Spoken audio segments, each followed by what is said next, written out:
Hi guys and welcome back to the YouTube channel of Legal Edge After College. Reserve bank of India grade be legal officers की vacancy already out हो गई हैं. 2 vacancies है general category के अंदर.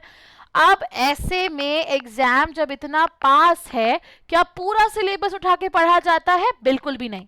Most important topics पे focus किया जाता है and this is in this specific video मैं युवाक्षी आज आपके साथ डिस्कस करने वाली हूँ ये टॉप 10 मोस्ट इंपॉर्टेंट सब्जेक्ट्स के अराउंड टॉपिक्स जिनके अराउंड क्वेश्चन पेपर में रिपीट होता ही होता है.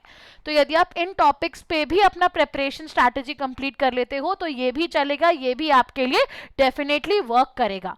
So let's start the discussion around these 10 topics everyone, right.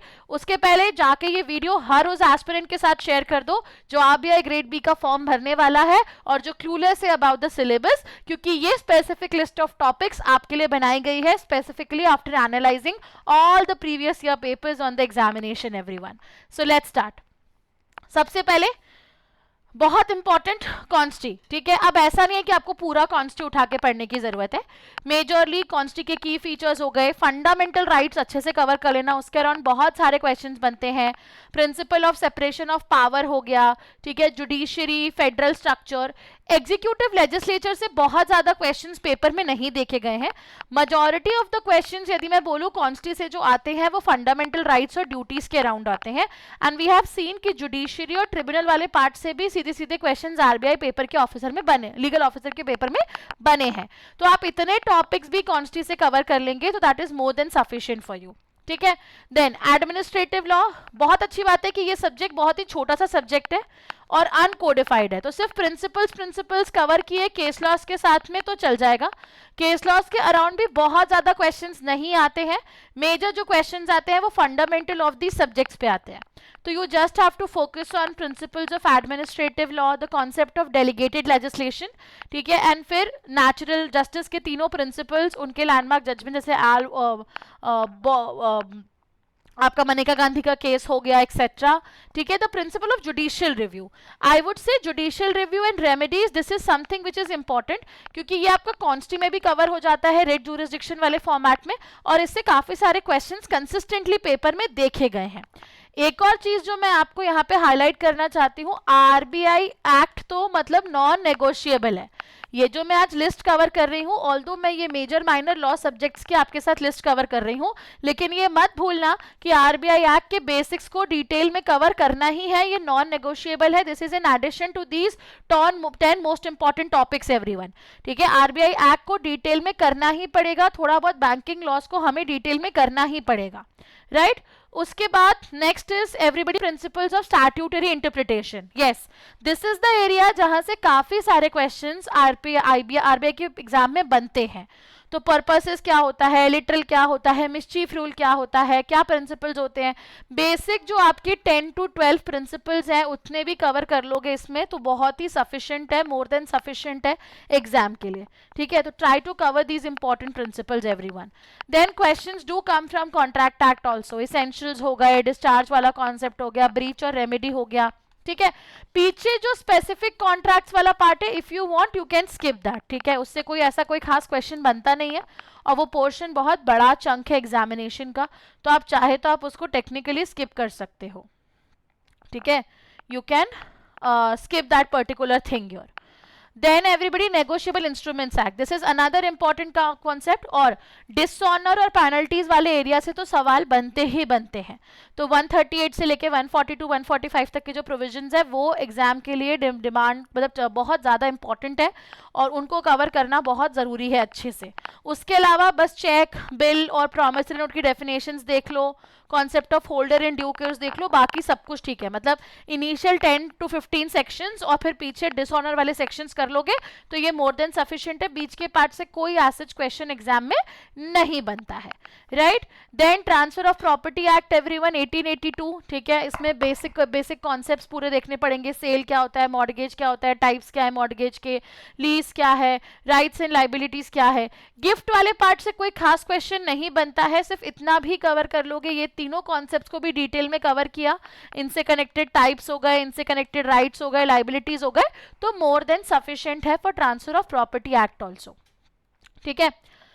Then moving forward, registration act, this is something which is important, एक या दो question आता ही है और majorly registration and non registration के इफेक्ट्स वाले एरिया से आता है, ठीक है। तो सेक्शन 16, 17, 18 जो हो गया उसका प्रोसीजरल एस्पेक्ट जो है वो कवर करना पड़ेगा। लिस्ट ऑफ डॉक्यूमेंट्स जिनके लिए रजिस्ट्रेशन मैंडेटरी है और नॉन मैंडेटरी है वो लिस्ट पता होनी चाहिए। वहां से सीधे सवाल बनता है रजिस्ट्रेशन किया तो उसका इफेक्ट क्या होगा, नहीं किया तो उसका इफेक्ट क्या होगा, ये भी एग्जाम के पर्सपेक्टिव से कवर करना फॉर आरबीआई बहुत ज्यादा जरूरी है एवरीवन, ठीक है। अब यदि ये सब टॉपिक्स देख के थोड़ा ओवरवेलमिंग फील हो रहा है, नहीं समझ में आ रहा है कैसे कवर करना है, किस फॉर्मेट में कवर करना है, एग्जाम बहुत ही कम दिनों में है, तो I would suggest you go on the top rankers portal everyone, click on the online courses.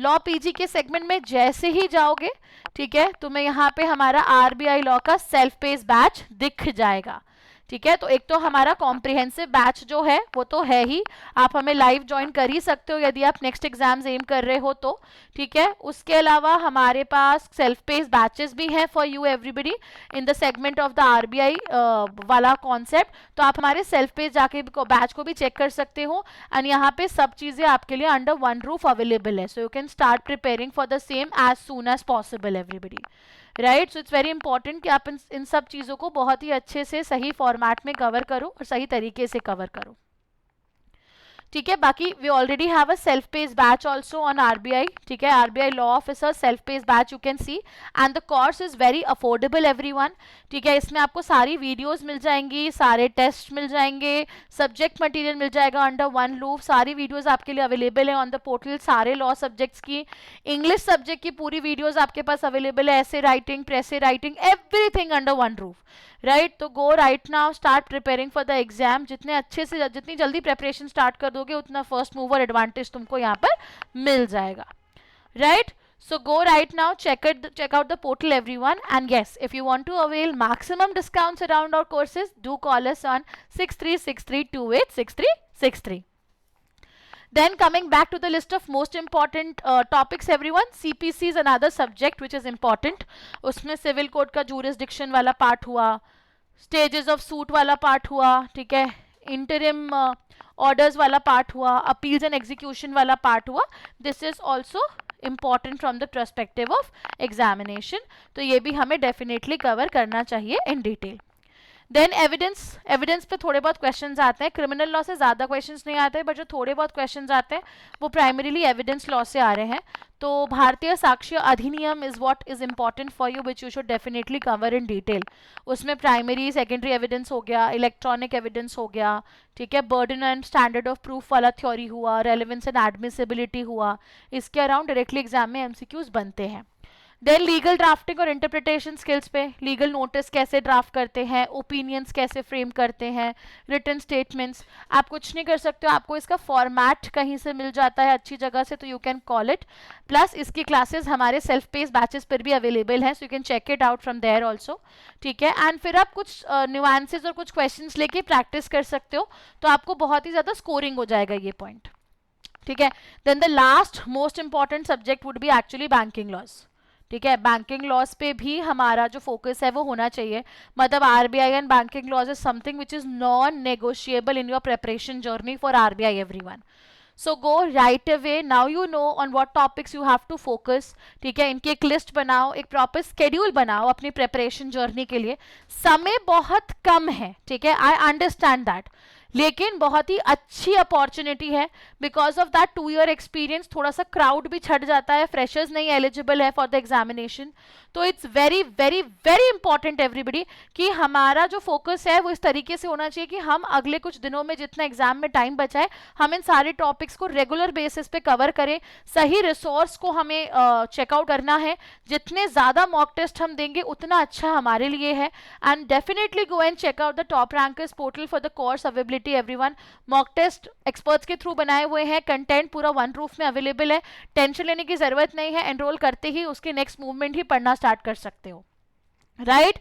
That's it for this specific video, everyone. Do not forget to follow us on Instagram, YouTube and Telegram.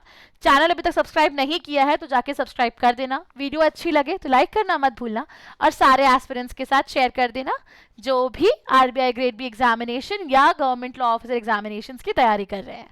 All the best everybody, take care.